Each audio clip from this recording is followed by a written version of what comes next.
Bonjour.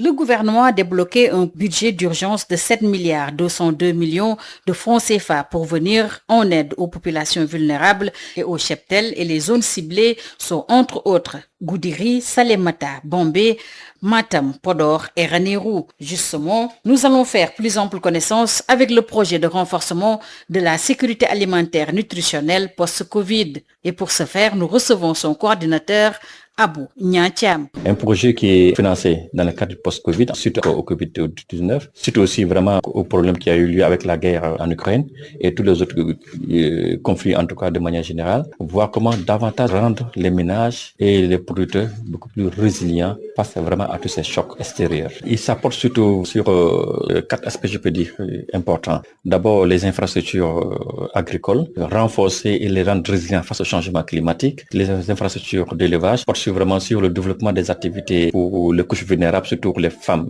et les jeunes, par rapport à l'employabilité des jeunes. Et aspect aussi important aussi sur la santé des sols, car beaucoup de sols sont des sols vraiment squelettiques, des sols pauvres. Donc le projet aussi attend aussi s'activer à travers le financement avec le fichier du phosphate sur la santé des sols pour à peu près 1000 ménages dans la zone d'intervention du projet. Ce projet de 4 ans financé à hauteur de 15 milliards de francs CFA par le GAF, la BAD, l'Office chérifien de phosphate et l'État du Sénégal vise 31 000 ménages, dont 60% de femmes et de jeunes, selon toujours son coordinateur, Abdou Niantiam. Et au finish, le projet doit pouvoir créer environ 1000 emplois pour les femmes et les jeunes en mettant l'accent sur les couches vulnérables, mais aussi sur l'inclusion sociale, vraiment pour mieux prendre en compte toutes les couches de la zone d'intervention du projet. C'est un projet de 4 ans financé par le GAF, dont la BAD assure la gestion financière pour environ 20 millions d'euros, donc autour de 11 milliards de francs CFA, par l'Office chérifien du phosphate pour environ 4 milliards de francs CFA et la participation de l'État pour environ